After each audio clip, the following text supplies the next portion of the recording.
منور صبح کر لے اور روشن شام کرتا چل، تو اپنی آخرت کے واسطے کچھ کام کرتا چل، بھلا اس چند دن کی زندگی کا کیا ٹھکانہ ہے، اگر کچھ ہو سکے تو خدمت اسلام کرتا چل۔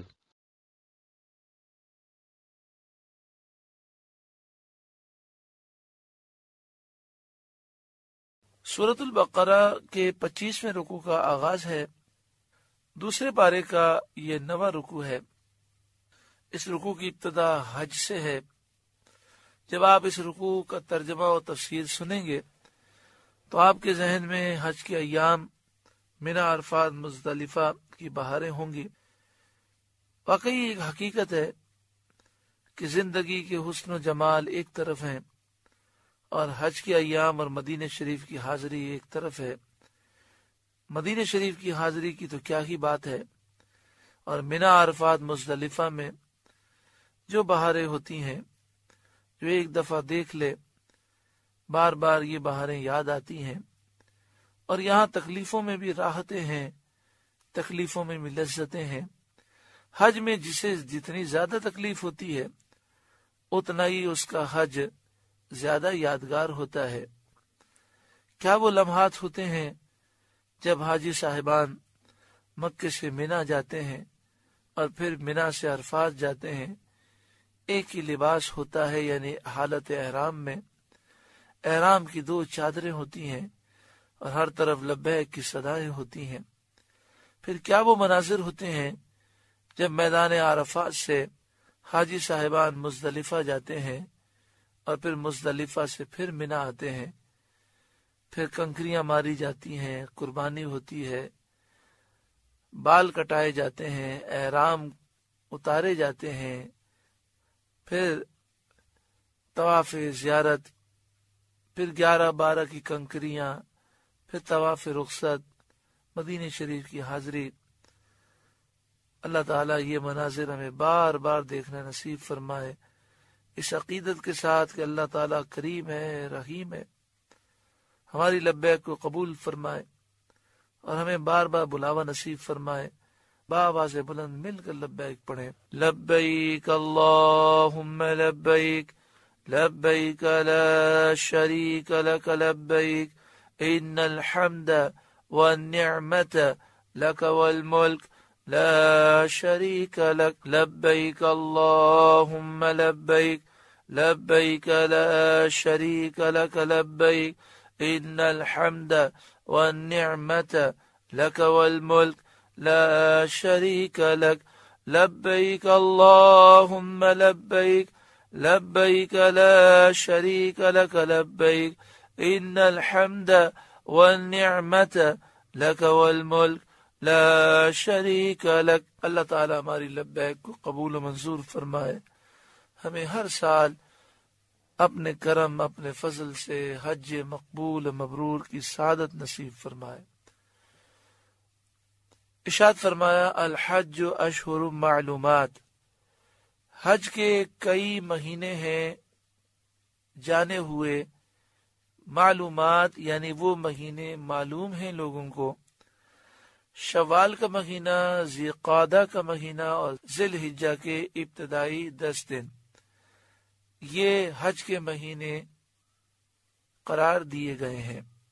فمن فرض فیہن الحج، تو جو ان میں حج کی نیت کرے، فلا رفث، تو نہ عورتوں کے سامنے صحبت کا تذکرہ ہو، ولا فسوق، نہ کوئی گناہ ہو، ولا جدال فی الحج، اور نہ حج کے وقت تک کسی سے جھگڑا ہو۔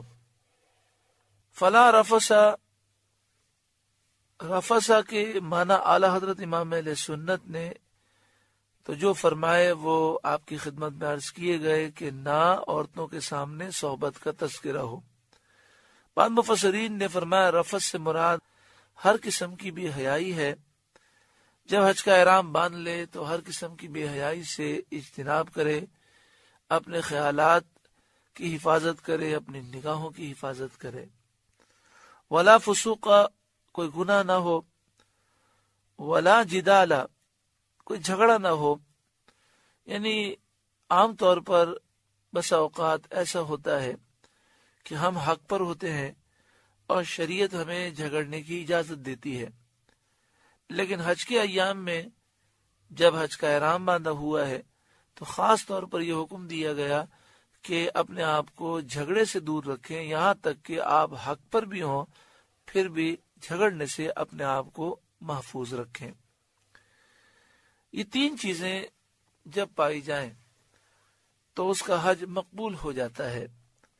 مسلم شریف پہلی جلد کتاب الحج باب فضل الحج والعمرہ عن ابی ہریرہ رضی اللہ تعالی عنہ قال، حضرت ابو ہریرہ رضی اللہ تعالی عنہ سے روایت ہے، قال رسول اللہ صلی اللہ علیہ وآلہ وسلم، رسول اللہ صلی اللہ علیہ وآلہ وسلم نے ارشاد فرمایا، من اتا هذا البیت فلم یرفث ولم یفسق رجع کما ولدته امه، جو کوئی بیت اللہ شریف حاضر ہو، حج کرے، اس میں نہ کوئی بے حیائی کا کام کرے نہ کوئی گناہ کرے، تو وہ ایسے پاک ہو کر لوٹے گا گویا کہ آج ہی اس کی ماں نے اسے جنم دیا ہے۔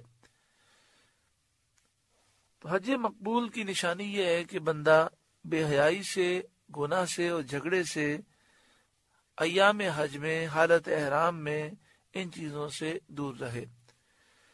گو کہ یہاں پر فی الحجی ہے، اور مفسرین کہتے ہیں کہ فی الحجی سے مراد ہے حج کے ایام، لیکن ادب کا تقاضا یہ ہے کہ اس پورے سفر میں جھگڑے سے، گناہ سے اور ان تمام چیزوں سے محفوظ رہے، کیونکہ حج کے لیے روحانیت چاہیے۔ جتنی روحانیت ہوگی اتنا انشاءاللہ قرب الہی کی منزل نصیب ہوگی، اور یہ گناہ انسان کی روحانیت کو اور ذوق کو ختم کر دیتے ہیں۔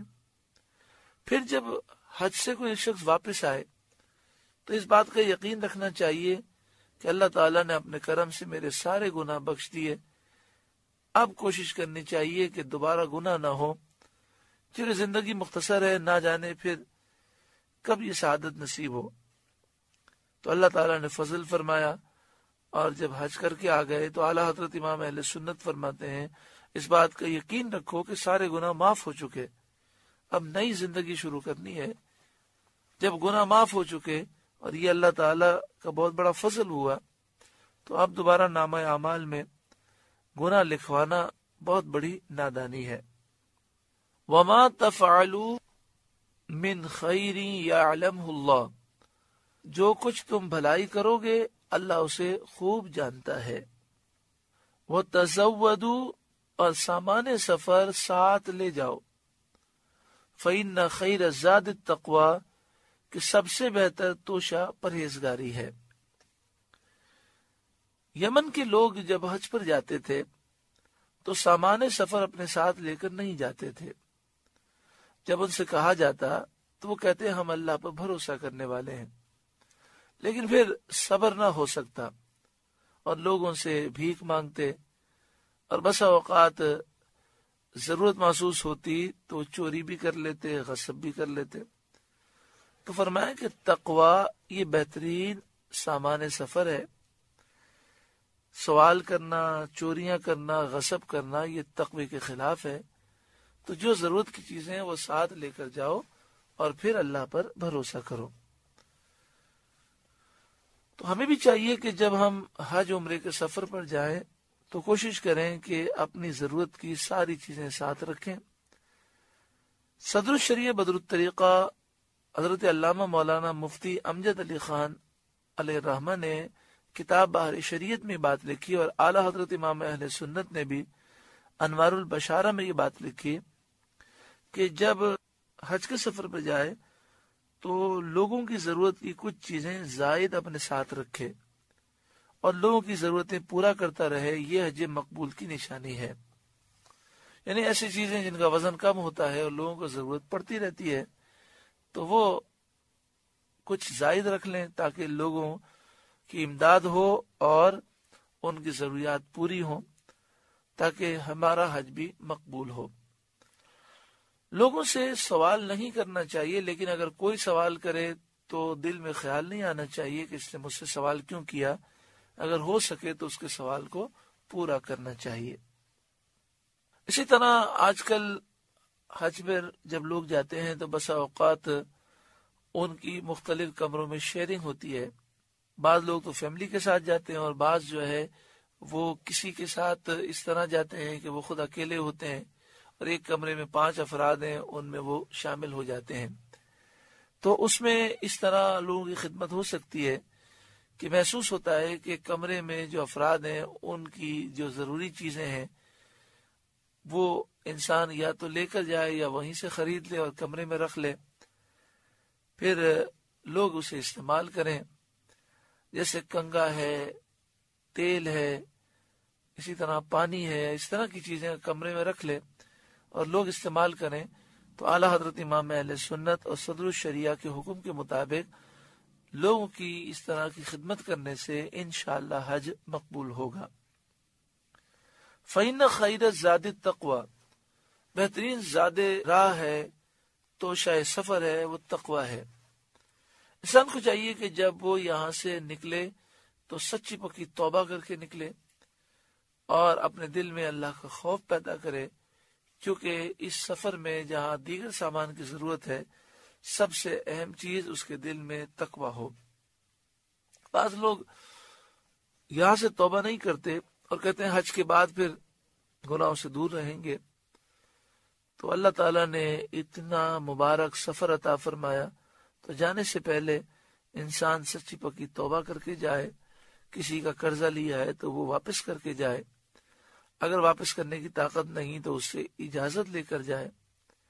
کسی کا مال ناجائز طریقے سے لیا ہے تو اسے واپس کرے. کسی پہ ظلم کیا ہے یا دیگر معاملات کیے ہیں، دل آزاری کی ہے، تو اس سے معافی مانگ کر اور صلح و صفائی کر کے جائے. وَاتَّقُونِ يَا أُولِي الْأَلْبَابِ، اور اے عقل مندو مجھ سے ڈرتے رہو. لَيْسَ عَلَيْكُمْ جُنَاحٌ أَن تَبْتَغُوا فَضْلًا مِّن رَبِّكُمْ، تم پر کچھ گناہ نہیں کہ اپنے رب کا فضل تلاش کرو. زمانے جاہلیت میں لوگوں کا خیال یہ تھا کہ جو شخص حج کے دوران کوئی بزنس کر لے، کوئی چیز بیچ دے تو اس کا حج نہیں ہوتا. تو یہاں فرمایا گیا کہ تم پر کچھ گناہ نہیں کہ اپنے رب کا فضل تلاش کرو، یعنی حج کے ارکان جو ہیں وہ صحیح طور پر ادا کیے جائیں اور ساتھ میں کوئی کاروبار کر لیا جائے تو کوئی حرج نہیں ہے. 2 چیزیں ہوتی ہیں، ایک شخص حج کے لیے گیا اور ضمناً کاروبار کر لیا، اور ایک شخص گیا ہی کاروبار کے لیے اور ضمناً حج کر لیا. تو یوں نہیں ہونا چاہیے، بلکہ نیت ہو حج کی اور مقصد حج کرنا ہی ہو، مگر ضرورتاً کوئی چیز خرید لے یا کوئی چیز بیچ دے اور اس سے نفع کما لے تو اس میں کوئی حرج نہیں ہے. فَإِذَا أَفَضْتُم مِّنْ عَرَفَاتٍ، تو جب تم عرفات سے پلٹو. اللہ اکبر. قرآن مجید فقان حمید وہ منظر ہمیں یاد دلا رہا ہے کہ جب میدان عرفات میں سورج ڈوب جاتا ہے، پھر حاجی میدان عرفات میں مغرب کی نماز ادا نہیں کرتا اور پھر وہ وہاں سے مزدلفہ جاتا ہے، اور مزدلفہ پہنچ کر مغرب اور عشاء کے وقت میں ادا کی جاتی ہے. اس کا طریقہ کار یہ ہوتا ہے کہ اذان دی جاتی ہے، اقامت کہی جاتی ہے، اور سب سے پہلے مغرب کے 3 فرض پڑے جاتے ہیں، اور پھر فوراً جیسے ہی سلام پھیرتے ہیں فوراً کھڑے ہو جاتے ہیں اور عشاء کے فرض پڑھتے ہیں. پھر مغرب کی سنتیں، پھر عشاء کی سنتیں، وتر، نوافل وغیرہ پڑھے جاتے ہیں. مزدلفہ میں رات کا قیام ہوتا ہے، کنکریاں تلاش کی جاتی ہیں، شیطانوں کو مارنے کے لیے کنکریاں جمع کی جاتی ہیں، اور اس میں افضل یہ ہے کہ کنکریاں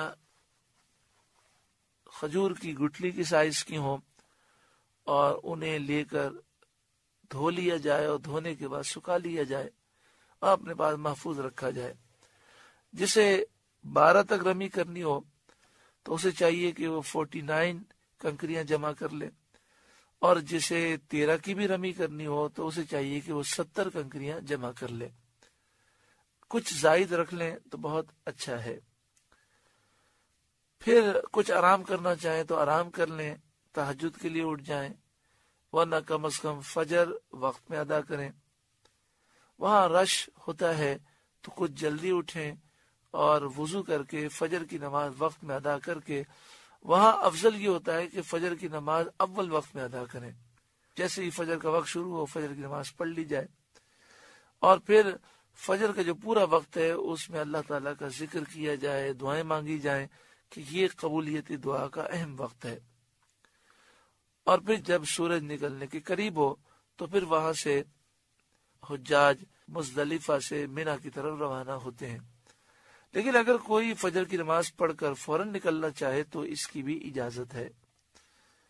یہ چند باتیں عرض کی گئیں جسے سن کر مزدلفہ کی یاد آتی ہے۔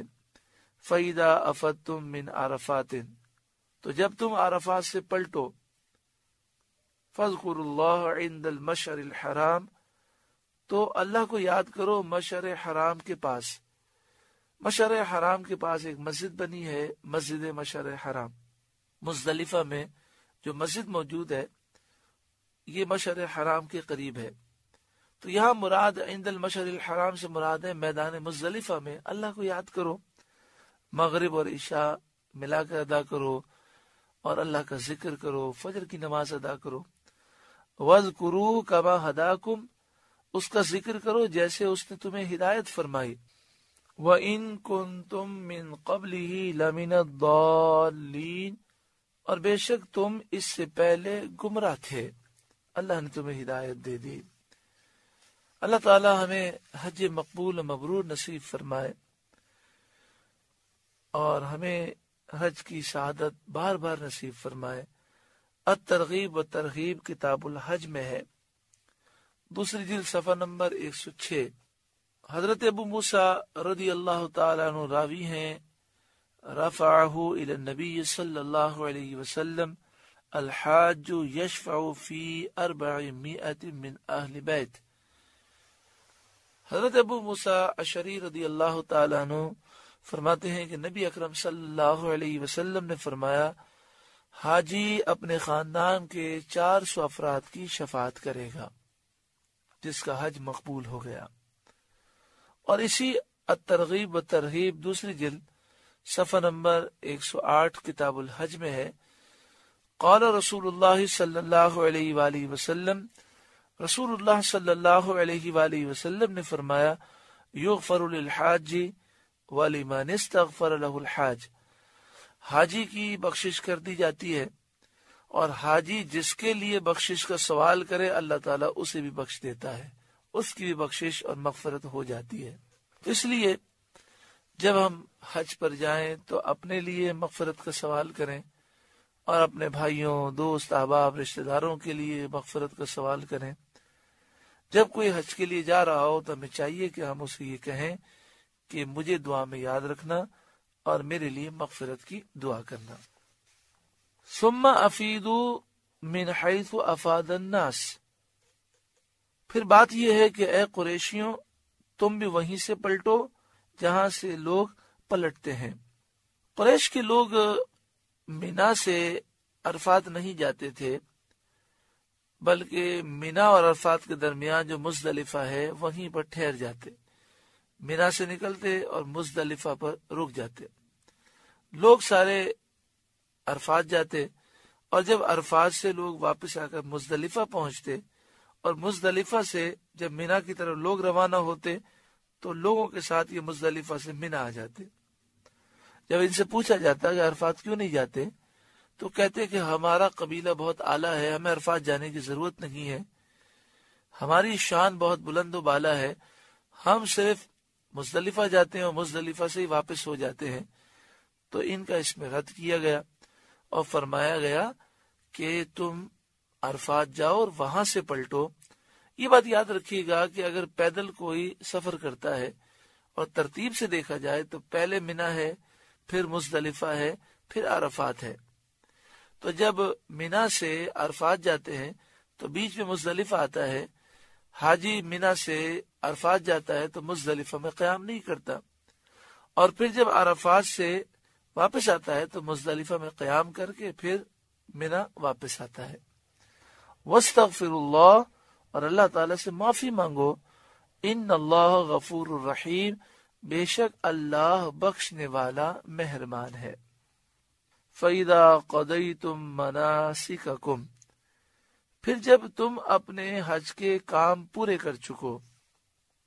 دیکھیں آسان سا جو حج کا طریقہ ہے اس میں چند باتیں ہیں جو آسانی سے یاد ہو سکتی ہیں کہ پہلے حاجی کو مینا جانا ہوتا ہے، 8 ذی الحجہ کو فجر کی نماز سنت یہ ہے کہ وہ مکہ شریف میں ادا کرے، اور فجر کے بعد 8 ذی الحجہ کو مینا شریف کی طرف روانہ ہو، پھر مینا میں ظہر، عصر، مغرب، عشاء اور 9 ذی الحجہ کی فجر ادا کر کے پھر سنت یہ ہے کہ وہ میدان عرفات کی طرف روانہ ہو۔ میدان عرفات میں ظہر اور عصر پڑھی جائے اور دعائیں کی جائیں، جب سورج ڈوب جائے تو مغرب ادا نہ کی جائے بلکہ وہاں سے پھر روانہ ہو جائیں سورج ڈوبنے کے بعد، اور رات مزدلفہ میں گزاری جائے، وہاں مغرب و عشاء ملا کر پڑھیں، کنکریاں تلاش کریں اور پھر وہیں پر مزدلفہ میں فجر کی نماز ادا کریں۔ فجر کی نماز کے بعد پھر حاجی کو چاہیے کہ وہ مزدلفہ سے مینا آئے اور بڑے شیطان کو 7 کنکریاں مارے، قربانی کرے، حلق کرائے، احرام کی چادریں اتار دے، پھر طواف زیارت کرے، پھر مینا میں ایام گزارے، 11 کو زوال کے بعد کنکری مارے اور تینوں شیطانوں کو 7 کنکریاں، پھر 12 کو بھی زوال کے بعد کنکریاں مارے، تینوں شیطانوں کو 7، اور پھر جانا چاہے تو وہ یہاں سے مکہ شریف چلا جائے، اور اگر ایک دن اور رکنا چاہے، اور یہ سنت مبارکہ ہے کہ 13 تاریخ کو کنکری مارنا، یہ نبی اکرم صلی اللہ علیہ وآلہ وسلم کی بڑی پیاری سنت ہے، تو کوشش کریں جب بھی حج نصیب ہو 13 تاریخ کو کنکریاں ضرور ماریں، کیونکہ لوگ بہت سارے چلے جاتے ہیں، اس میں گھبرانے والی کوئی بات نہیں۔ رات آپ چاہیں تو مسجد خیف جو مینا کی مسجد ہے وہاں بھی گزار سکتے ہیں، اور جن خیموں میں لوگ رکتے ہیں وہاں بھی آپ گزار سکتے ہیں، روڈ پر بھی لوگ رات گزار لیتے ہیں، اس میں کوئی پریشانی والی بات نہیں۔ سنت کو ادا کرنا انشاءاللہ خوب برکتیں ملیں گی۔ اب سنت یہ ہے کہ 13 ذی الحجہ کو زوال کے بعد کنکریاں ماری جائیں اور ظہر کی نماز پھر مینا میں نہ ادا کی جائے۔ سنت یہ ہے کہ مینا سے باہر نکل کر مینا اور مکہ شریف کے درمیان وادی محسب میں ظہر، عصر، مغرب اور عشاء یہ 4 نمازیں ادا کی جائیں، یہ سنت مبارکہ ہیں۔ پھر عشاء کے بعد کچھ آرام کیا جائے اور رات کے آخری پہر فجر سے پہلے طواف کیا جائے۔ اس طواف کو طواف وداع، طواف رخصت کہتے ہیں۔ نبی اکرم صلی اللہ علیہ وآلہ وسلم نے فجر سے پہلے یعنی 13 اور 14 کی درمیانی جو رات ہے اس میں آپ نے فجر سے پہلے طواف وداع فرمایا، پھر فجر کی نماز ادا کی اور فجر کے بعد پھر آپ مدینہ شریف کی طرف روانہ ہوئے۔ یہ حصول برکت کے لیے سارا طریقہ بیان کیا گیا تاکہ ہمارے دل میں مزید اس کی یادیں وابستہ ہوں، مزید تڑپ پیدا ہو۔ اللہ تعالی ہم سب کو بار بار ہر سال حج مقبول و مبرور نصیب فرمائے۔ فَإِذَا قَضَيْتُم مَنَاسِكَكُمْ، پھر جب اپنے حج کے کام پورے کر چکو، حج پورا ہو جائے، فَاذْكُرُوا اللَّهَ، تو اللہ کا ذکر کرو، كَذِكْرِكُمْ آبَاءَكُمْ أَوْ أَشَدَّ ذِكْرًا، جیسے اپنے باپ دادا کا ذکر کرتے تھے بلکہ اس سے بھی زیادہ۔ زمانے جاہلیت میں یہ ہوتا تھا کہ انہوں نے حج کو تو ایک میلہ بنایا ہوا تھا، صرف ایک رسم بنائی ہوئی تھی۔ جب وہ حج سے فارغ ہو جاتے تو خانہ کعبہ کے ارد مختلف قبیلے ٹولیاں بنا کے جمع ہو جاتے اور اپنے باپ داداؤں کے کارنامے سناتے۔ تو فرمایا کہ تمہیں یہ نہیں کرنا بلکہ اللہ کا ذکر کرنا ہے، جس طرح تم اپنے باپ داداؤں کا ذکر کرتے تھے اس سے زیادہ اللہ کا ذکر کرنا ہے۔ فَمِنَ النَّاسِ مَن يَقُولُ، اور کوئی آدمی یوں کہتا ہے ربنا آتنا فی الدنیا، اے ہمارے رب ہمیں دنیا میں دے، وما لہ فی الآخرۃ من خلاق، اور آخرت میں اس کا کچھ حصہ نہیں۔ یعنی دعا مانگنے والا کافر ہے اور وہ صرف دنیا مانگتا ہے، کیونکہ آخرت پر تو وہ یقین بھی نہیں رکھتا، اور چونکہ کافر ہے اور جب اس کا خاتمہ کفر پر ہوا تو آخرت میں اس کے لیے کچھ حصہ نہیں۔ اس میں ہمارے لیے یہ تنبیہ ضرور ہے کہ ہم جب دعا مانگیں تو صرف دنیا کے لیے دعا نہ کریں، بلکہ دین کے معاملات، قبر و آخرت کے لیے بھی دعا لازمی کریں۔ وَمِنْهُمْ مَنْ يَقُولُ رَبَّنَا آتِنَا فِي الدُّنْيَا حَسَنَةً، اور کوئی یوں کہتا ہے کہ اے ہمارے رب ہمیں دنیا میں بھلائی دے، وَفِي الْآخِرَةِ حَسَنَةً، اور ہمیں آخرت میں بھلائی دے، وَقِنَا عَذَابَ النَّارِ، اور ہمیں عذاب دوزخ سے بچا۔ یہ وہ دعا ہے جو جامع دعا ہے۔ اگر کوئی شخص یہ چاہتا ہو کہ میں مکمل دعا مانگ لوں، ہر چیز مانگ لوں جو مجھے مانگنی چاہیے، تو اسے چاہیے وہ یہ دعا پڑھے۔ نبی اکرم صلی اللہ علیہ وآلہ وسلم اکثر یہ دعا آپ مانگا کرتے اور بہت کثرت سے مانگتے۔ حضور غوث اعظم رضی اللہ تعالیٰ عنہ کی کتاب ہے الفتح الربانی، جس میں حضور غوث اعظم رضی اللہ تعالیٰ عنہ کے مواعظ ہیں، آپ کے دروس ہیں، آپ نے جو درس دیے ہیں وہ موجود ہیں۔ تو وہاں درس کے دوران حضور غوث اعظم دعا مانگتے ہیں۔ مثلا اگر تقوی کا ذکر ہوا تو آپ یوں دعا کرتے ہیں، اللہ ہمیں تقوی عطا فرما۔ تو آپ دیکھیں الفتح الربانی میں کہ آپ نے اگر تقوی کی دعا کی ہے تو ساتھ میں یہ دعا لازمی فرماتے ہیں، ربنا آتنا فی الدنیا حسنہ وفی الآخرۃ حسنہ وقنا عذاب النار۔ یعنی ہر دعا کے ساتھ حضور غوث اعظم اس دعا کو ضرور کرتے ہیں، اور آپ ہمیں یہ تعلیم دیتے ہیں کہ اس دعا کی کثرت کرنی چاہیے۔ اللہ تعالیٰ ہمیں دنیا میں بھلائی دے، آخرت میں بھلائی دے، اور عذاب جہنم سے محفوظ فرمائے۔ اولئک لہم نصیب مما کسبوا، یہی وہ لوگ ہیں جن کے لیے ان کی کمائی سے حصہ ہے، یعنی جو انہوں نے دعا کی ہے اس دعا کا صلہ اللہ عطا فرمائے گا، دنیا میں بھی اور آخرت میں بھی۔ واللہ سریع الحساب، اور اللہ جلد حساب کرنے والا ہے۔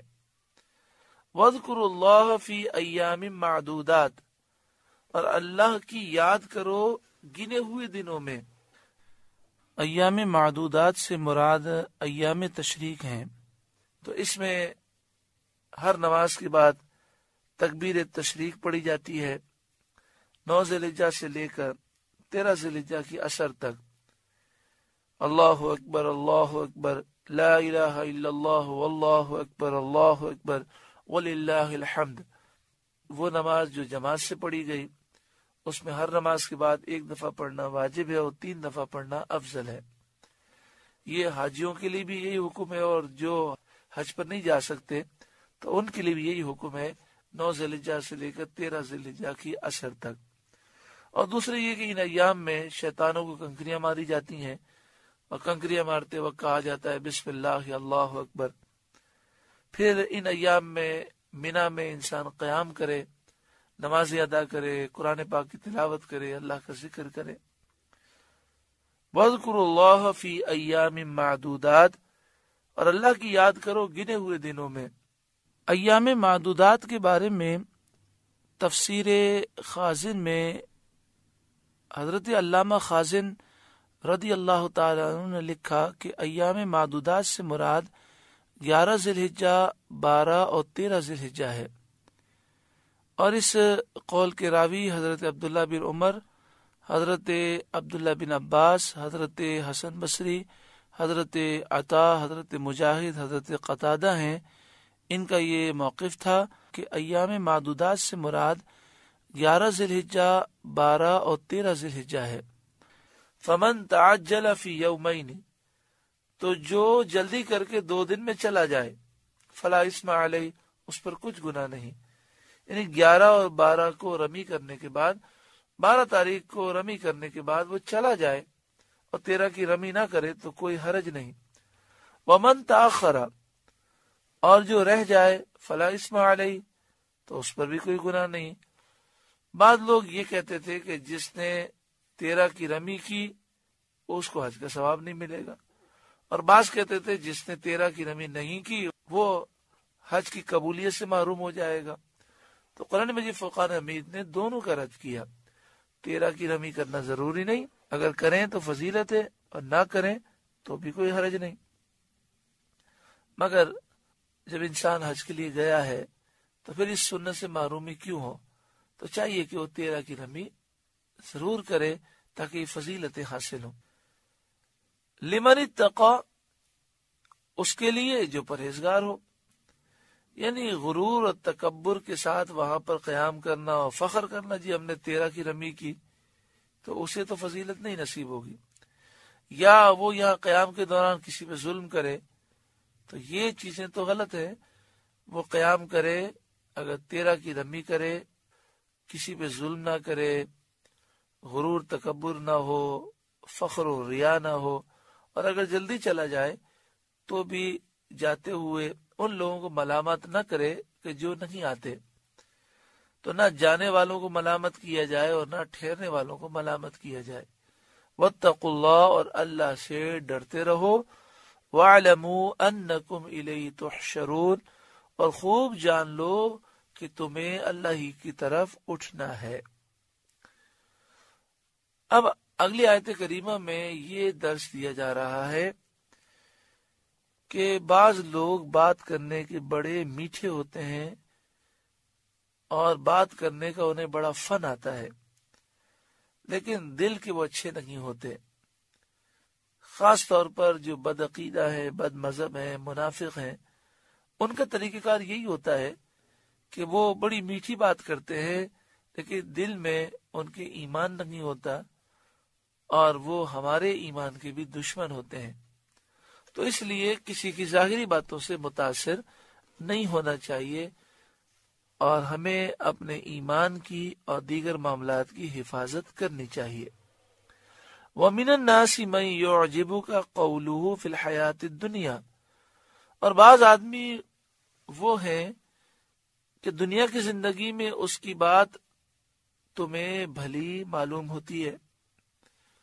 وَيُشْهِدُ اللَّهُ عَلَى مَا فِي قَلْبِهِ، اور اپنے دل کی بات پر اللہ کو وہ گواہ لاتا ہے، یعنی وہ کہتا ہے کہ میں جو زبان سے کہہ رہا ہوں میرا دل بھی ایسا ہے، میں آپ سے واقعی محبت کرتا ہوں۔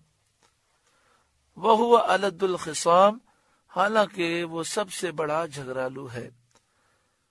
اخنس بن شریق ایک منافق تھا، بہت میٹھا تھا اور بہت پیارے انداز میں بات کرتا تھا، لیکن دل میں نفاق تھا۔